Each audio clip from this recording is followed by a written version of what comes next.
అంటే ఇక్కడ రిచ్ పూరా అంటే ఎలా చెప్తాము? అంటే రిచ్ కి పూర్కి ఏమైనా మెజర్మెంట్ ఉంటుందా? ఇంత ఉంటేనే రిచ్, ఇంత డబ్బులు ఉంటేనే పూరు, ఇంత డబ్బులు ఉంటే రిచ్ అని. ఇప్పుడు ఫర్ ఎగ్జాంపుల్ కి మా ఊరు ఉందండి. మా ఊర్లో ఎవరో సర్పంచ్ ఉన్నారు అనుకుందాం.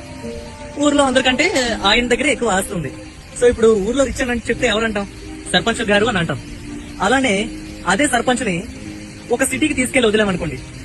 ఆయనకి ఏదో సిటీకి వెళ్ళిపోయారు, అక్కడ ఒక పెద్ద అపార్ట్మెంట్ లో ఉంటున్నారు. ఆ అపార్ట్మెంట్ లో అందరూ గవర్నమెంట్ ఎంప్లాయీస్ ఉన్నారనుకోండి. వాళ్ళ ఆస్తి ఒక 1 కోటి 2 కోట్లు 3 కోట్లు అలా ఉన్నాయి అనుకుందాం. ఇప్పుడు ఎవరు రిచ్? ఈ సర్పంచ్ రిచా, ఆ government employee Richa? So government employee rich.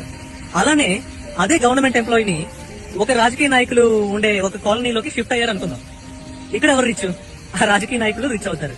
అదే రాజకీయ నాయకుడిని ఒక బిజినెస్ మ్యాన్ తో కంపేర్ చేయండి. అదే బిజినెస్ మ్యాన్ ని ఇంకెవరో అనంత్ అంబానీ, ముఖేష్ అంబానీ గారితో కంపేర్ చేయండి.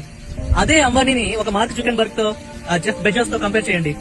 సో ఇలా మనం రిచా పూరా అన్నది మనం ఎదుటి వాళ్ళని కంపేర్ చేసుకుంటేనే మనకు థాట్ అనేది పుడుతుంది అనమాట.